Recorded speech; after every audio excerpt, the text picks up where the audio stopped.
सभी को good afternoon बेटा। अब हम लोग आज जानेंगे कि ये नवोदय प्रवेश परीक्षा क्या होता है। हम ग्रामीणों के लिए 1985 में राजीव गांधी ने इसके मतलब संकल्पना प्रस्तुत की थी और 86 में ये आया था। तो इसके लिए योग्यता क्या होनी चाहिए, किस तरह का 2023 में जो प्रवेश परीक्षा हुई कक्षा 6 के लिए, इसके कक्षा 9 का प्रवेश परीक्षा का फॉर्म निकल चुका है। अब हम लोगों की बारी है, कक्षा 6 का निकलेगा। इसके लिए योग्यता जो है कक्षा 5 में अध्ययनरत होना चाहिए।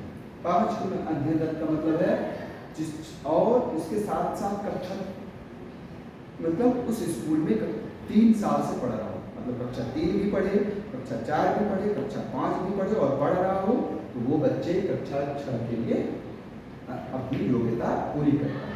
देश भर में कुल 661 स्कूल है और इसके लिए हमेशा इसी आसपास में मतलब अक्टूबर से नवंबर महीने के बीच में इसके फॉर्म निकलते हैं कक्षा 6 के लिए। और इसकी आयु सीमा पहले हम चर्चा कर रहे हैं। आयु सीमा 1 मई 2010 के बाद नहीं होना चाहिए बच्चे का जन्म और 30 अप्रैल 2014 से पहले नहीं होना चाहिए। परीक्षा जो होती है अमूमन अप्रैल माह में होती है।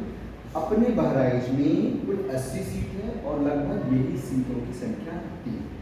अब हम आते हैं प्रश्न की संख्या। प्रश्न की संख्या इसमें 80 होती है और ये 3 सेक्टर में बटा होता है।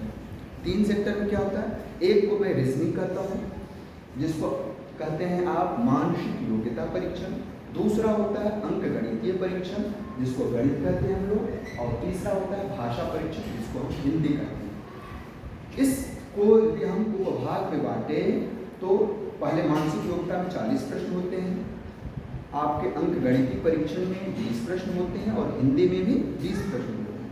अब हम बात आते हैं कि किसमें कितने पार्ट मुझे पढ़ने पड़ेंगे, अच्छे से पढ़ने पड़ेंगे ताकि हमारा ये प्रवेश परीक्षा निकले। तो मानसिक योग्यता में 40 प्रश्न में 10 पार्ट होते हैं। अब हम अगले वीडियो में आपको बताएंगे, जब हम लोग मानसिक योग्यता का पढ़ाई करेंगे तो हम आपको बताएंगे कि कौन कौन से पार्ट होते हैं। गणित में 20 प्रश्न होते हैं और उसके 19 चैप्टर होते हैं, 19 पार्ट होते हैं। और भाषा परीक्षण में हिंदी या गणित के जो 20 प्रश्न, इसमें छोटा सा होता है, 4 ही पार्ट होता है, इसलिए मैं इसको मेंशन किया हूँ। एक विलोम होता है, पर्यायवाची होता है, शब्दार्थ होते हैं और औपनिक अनुच्छेद होता है। औपनिक अनुच्छेद का मुख्य रूप से यही होता है, इसमें एक अनुच्छेद होता है और आपको 20 एक ही नहीं मतलब कई अनुच्छेद होते हैं। एक अनुच्छेद में 4 से 5 प्रश्न होते हैं, उसी में आपको पूछ देता है कि इस शब्द के विलोम क्या है, इसके पर्यायवाची क्या है, यही पर्यायवाची और शब्दार्थ के मतलब होते हैं। अब हम कैसे पढ़ें, किस तरह क्वेश्चन सॉल्व करें कि हमारा सिलेक्शन हमारा प्रवेश परीक्षा में सफलता सुनिश्चित हो। सबसे पहला काम हम मानसिक योग्यता पूर्ण करके सबसे पहले हम भाषा को करते हैं। हिंदी क्योंकि हिंदी हमारी अपनी मातृभाषा है और इस पर हमारी बेहतर पकड़ है, तो पहले हम क्या करेंगे, भाषा करेंगे, उसके बाद मानसिक योग्यता करेंगे और फिर अंकगणितीय परीक्षण करेंगे। भाषा हमारे 20 प्रश्न 20 सही होना चाहिए, एक भी गलत नहीं होना चाहिए। अंकगणितीय परीक्षण से पहले हम मानसिक, क्योंकि अंकगणितीय जो है वो कैलकुलेशन का है। कैलकुलेशन में क्या होता है, हमसे कुछ गलतियां हो सकती है, तो सब और हमारा टारगेट होना चाहिए यदि हम 75 प्लस क्वेश्चन कर लें तो हमारा सिलेक्शन सुनिश्चित हो जाएगा।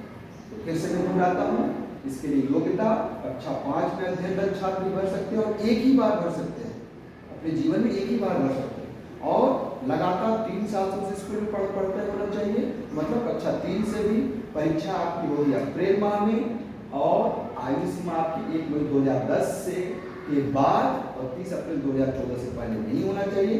आपके यहाँ कुल सीट है 80, प्रश्नों की संख्या 80 है और मात्र 2 घंटे में ही आपको करना है, इसलिए बुद्धिमत्ता का प्रयोग करना है। सबसे पहले भाषा परीक्षण करना है, फिर मानसिक योग्यता करना है और फिर अंकगणितीय करना है। आपके लिए मतलब ग्रामीणों के लिए 75% सीट आरक्षित है। ये 80 सीट में से 75% सीट आरक्षित है और 25% शहरों के लिए होता है। तो अगली वीडियो में हम अब मानसिक योग्यता से शुरू करेंगे और उसके बाद अच्छे से जानेंगे, हर एक चैप्टर को जानेंगे और फिर हम अपनी सफलता सुनिश्चित करेंगे। धन्यवाद बेटा।